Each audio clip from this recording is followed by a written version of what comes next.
आरोपियों का एनकाउंटर, उससे जुड़ी जानकारी। दोनों आरोपियों के पैर में गोली लगी है। इदरिस और इकबाल के पैर में गोली लगी और पुलिस पर इन्होंने फायरिंग की थी। दोनों के पास से एसपी सिटी के गनर से लूट की गन बरामद हुई है। ये बड़ी खबर है जो इस बीच निकलकर सामने आ रही है।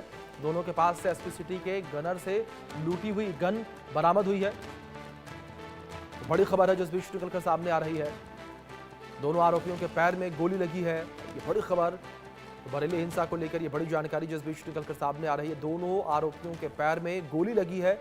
इदरिस और इकबाल ने पुलिस के ऊपर फायरिंग की थी और पुलिस मुठभेड़ में इन दोनों आरोपियों का एनकाउंटर हुआ है। दोनों आरोपियों के पैर में गोली लगी है। ये बड़ी खबर बरेली हिंसा को लेकर सामने आ रही है। इदरिस और इकबाल ने पुलिस पर फायरिंग की थी। दोनों के पास से एसपी सिटी के गनर से लूटी हुई गन भी बरामद की गई है। तो जाहिर तौर पर जिस तरीके से इंफॉर्मेशन निकलकर सामने आ रही है, इससे साफ होता है कि दोनों ही सआदतन जो है वो अपराधी हैं और अब इनके पास से एसपी सिटी के गनर से लूटी हुई गन भी बरामद की गई है। ये बड़ी खबर है जो निकलकर सामने आई है। बरेली हिंसा में शामिल 2 आरोपियों का एनकाउंटर, उससे जुड़ी ये इंफॉर्मेशन। दोनों आरोपियों के पैर में गोली लगी है। इदरिस और इकबाल ने पुलिस पर फायरिंग की थी। दोनों के पास से एसपी सिटी के गनर से लूटी हुई गन बरामद की गई है। तो बड़ी अपडेट है जो इस बीच निकलकर सामने आ रही है। बरेली हिंसा में शामिल 2 आरोपियों का एनकाउंटर किया गया है। दोनों आरोपियों के पैर में गोली लगी है। इदरिस इकबाल ने पुलिस पर फायरिंग की थी और अब पुलिस के मुठभेड़ में इन दोनों आरोपियों के पैर में गोली लगी है। आरोपियों की हाफ एनकाउंटर के बाद गिरफ्तारी हुई है। बरेली हिंसा में शामिल 2 आरोपियों का एनकाउंटर हुआ। लगातार बरेली हिंसा को लेकर यूपी पुलिस जो है वो कार्रवाई कर रही है। आरोपियों की गिरफ्तारी की जा रही है। मौलाना तौकीर को और मौलाना तौकीर के करीबियों को लगातार गिरफ्तार किया जा रहा है और इस पूरी हिंसा के मास्टर माइंड को भी गिरफ्तार किया जा रहा है। हिंसा फैलाने वालों को भी लगातार गिरफ्तार किया जा रहा है। और हमारे सहयोगी आलोक गुप्ता हमारे साथ जुड़े हैं, उनका रुख करेंगे इन्फॉर्मेशन के लिए। आलोक, इन्फॉर्मेशन आपसे चाहेंगे पूरे मामले को लेकर, किस तरीके से पुलिस की टीम जो है लगातार कार्रवाई कर रही है। सबसे पहले मौलाना तौकीर रजा को गिरफ्तार किया गया और अब तमाम मास्टरमाइंड और जो उपद्रवी हैं उन्हें गिरफ्तार किया जा रहा है और एनकाउंटर किया जा रहा है। जी बिल्कुल, जैसा कि बात करें बरेली में ही एक हाफ एनकाउंटर किया था पुलिस ने और जो जी सजीव था उसको गिरफ्तार किया था। उसके बाद आज सुबह 2 और ऐसे अपराधी हैं जिन्होंने एसपी सिटी के गनर की गन छीन ली थी और उसके बाद उसको लूट के भाग गए थे। वो दंगे में वो शामिल थे। सीसीटीवी फुटेज में बाकायदा उनके चेहरे भी आ रहे हैं और पुलिस ने उनको एनकाउंटर के बाद गिरफ्तार कर लिया है और वो यहाँ जिला अस्पताल में, हम लोग जिला अस्पताल में खड़े हुए हैं, यहीं पे वो एडमिट हैं और रो रहे हैं, कह रहे हैं बहुत बड़ी गलती हो गई है और हमको भड़काया गया था, उनके भड़कावे में मैं आ गया और इस तरीके की मैंने हरकत कर दी है। तमाम ऐसी चीजें हैं जो वो पछतावा हो रहा है उनको कि मुझको ऐसा नहीं करना चाहिए था, लेकिन योगी जी की पुलिस ने उनको दिखा दिया कि अगर आप इस तरह की हरकत करेंगे तो उनको यही जवाब मिलेगा।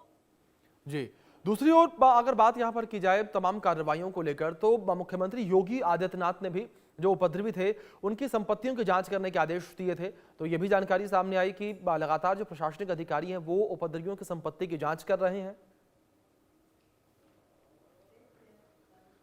हाँ जी बिल्कुल, जैसा कि आपको बता दें कि बरेली विकास प्राधिकरण ने और जो बरेली प्रशासन ने उसने जो उपद्रवियों के 27 ऐसी अवैध निर्माण है जिनको चिन्हित कर चुके हैं, लेकिन अभी 2 दिन त्योहार की वजह से इसको रोका गया है। और 3 बड़े निर्माण हैं, लगभग 50 करोड़ की लागत के निर्माण उन्होंने कल बीडीए ने सील कर दिए हैं। उसके बाद जी देखने का आएगा कि जुमे की नमाज के बाद प्रशासन बरेली में बहुत बड़ी कार्रवाई करने के मूड में है। जो 27 चिन्हित किए गए हैं, लगभग 500 करोड़ की रुपए की संपत्ति ऐसी होगी जिनको जमींदोज किया जाएगा।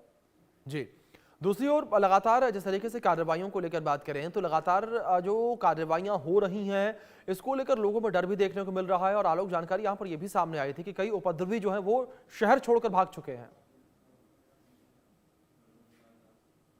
जी बिल्कुल, जैसे कि बात करें जो मेन जगह है बिहारीपुर, जो आसपास का क्षेत्र है, वहां पे अधिकतर मकान खाली हो गए हैं। वहां के जो लोग हैं, घर में सिर्फ महिलाएं और बच्चे हैं, जो लोग हैं वो घर से बाहर हैं और कहीं ना कहीं अज्ञात स्थान पर चले गए हैं। लेकिन कहीं ना कहीं पुलिस ने बाहर की जोन की पुलिस लगा रखा है, पूरे जोन की पुलिस लगी है और बरेली पुलिस लगातार ऐसे वालियों को चिन्हित कर रही है सीसीटीवी फुटेज के आधार पर, वीडियो फुटेज के आधार पर, और उनकी सर्विलांस की लोकेशन एक को पकड़ रहे हैं, उससे ये कौन कौन था, इनके नंबर क्या है, मोबाइल नंबर क्या है, मोबाइल के नंबर से उनकी लोकेशन निकालकर कहीं ना कहीं देखा जा रहा है इनकी भी मोबाइल की लोकेशन से ही इनको पकड़ा गया, एनकाउंटर किया गया। तो पुलिस लगातार अपने एक्शन मोड में है और लगातार लोगों की गिरफ्तारी भी कर रही है। जो खुरापाती है उनको सही सबक भी सिखा रही है कि इस तरीके से करोगे तो आपका यही हश्र होगा, जो आज दो एनकाउंटर में हुआ है।